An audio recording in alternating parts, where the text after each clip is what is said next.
Hi, I'm Yuda, a Japanese immigration lawyer. Today, I'd like to explain the nationwide rollout of the Starup Visa program. First, let's look at the announcement published on the Cabinet Office's website.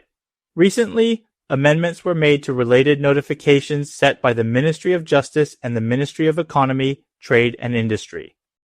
The Starup Visa program, previously limited to designated National Strategic Special Zones, will now be unified with the existing Foreign Entrepreneurs Promotion Program and implemented nationwide. Additionally, the grace period for meeting the requirements of securing a business office and meeting business scale requirements has been extended to a maximum of 2 years. These changes will take effect from January 1st, 2025.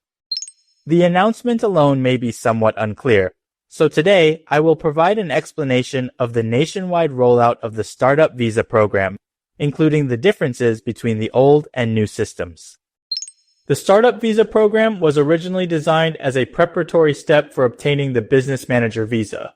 Ultimately, applicants needed to meet the requirements to obtain the Business Manager Visa. To apply for a Business Manager Visa, the requirements included 1.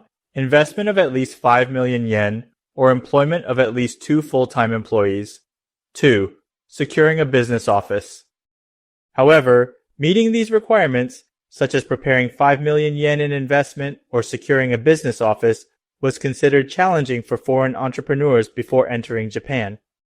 To address this issue, the government introduced a grace period for these requirements to promote entrepreneurial activity in Japan. This led to the creation of 2 programs. 1. National Strategic Special Zone Foreign Entrepreneurship Promotion Program. 2. Foreign Entrepreneurs Promotion Program. Under these programs, foreign entrepreneurs were granted a maximum grace period of 18 months to meet the requirements of investment, employment, and securing a business office.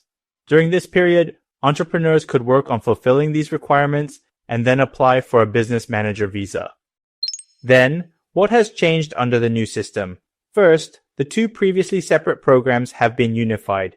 This unification has resulted in the new Starup Visa, which is now being rolled out nationwide. Previously, the system was limited to certain regions, such as National Strategic Special Zones, but it has now been expanded nationwide.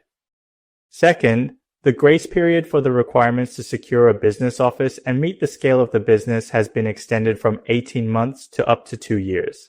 This is the key change in the new Starup Visa. To summarize, there are 2 major changes. 1. The system, previously limited to specific regions, has been expanded nationwide. 2. The grace period has been extended from 18 months to a maximum of 2 years. These are the 2 main points of the new Starup Visa. Next, let's look at the overall flow of the system. First, local governments or private organizations must submit a plan to the national government for approval. If the Ministry of Economy, Trade and Industry, METI, does not grant certification, the system cannot be utilized. For example, if Saitama City in Saitama Prefecture wishes to utilize the Starup Visa, it must first obtain certification from METI. Without this certification, the system cannot be used. If, for instance, Saitama City has received certification from METI, a foreign entrepreneur who wants to start a business in Saitama City must submit a business plan and other relevant documents to the city. The local government will then review the documents to determine whether the business can operate stably and sustainably in Japan. If approved, a confirmation certificate will be issued. With this confirmation certificate, the entrepreneur can then apply to the Immigration Bureau. If the Immigration Bureau approves the application, a designated activities visa, essentially the Starup Visa, will be granted. In short, the process involves 2 steps: obtaining a confirmation certificate from the local government and then submitting an application to the Immigration Bureau. This is the basic flow of the system up to this point. Now, regarding the use of the Starup Visa, I would like to share my thoughts and personal opinions. Based on my analysis, I believe it is unlikely to become popular. The main reasons are its poor usability and the complicated procedures involved. For example, when applying directly for a business manager visa, only the Immigration Bureau's review is required. In contrast, using the Starup Visa requires both a review by the local government or private entity and a review by the Immigration Bureau, making it more inefficient. Then, what are the advantages of the Startup Visa? The main advantage is that you can delay meeting requirements like a 5 million yen investment, hiring at least 2 full-time employees, and securing a business office for up to 2 years. However, since these requirements must ultimately be met when applying for a business manager visa, the necessity of using the Startup Visa remains questionable. For instance, if it takes time to meet these requirements, obtaining a Startup Visa to use the grace period could be an option.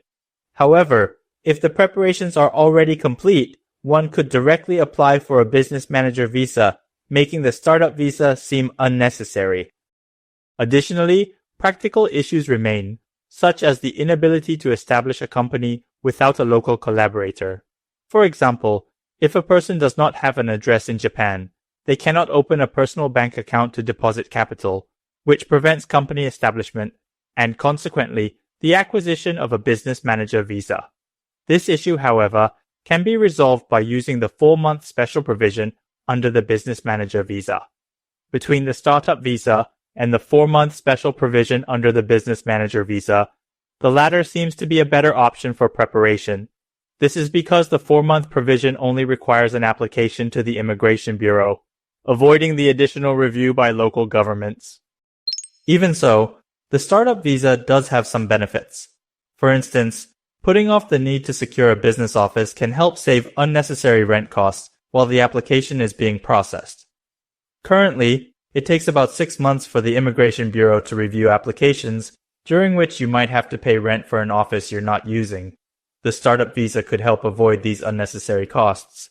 However, this benefit is also limited, so the advantages of the Startup Visa don't seem very significant at the moment.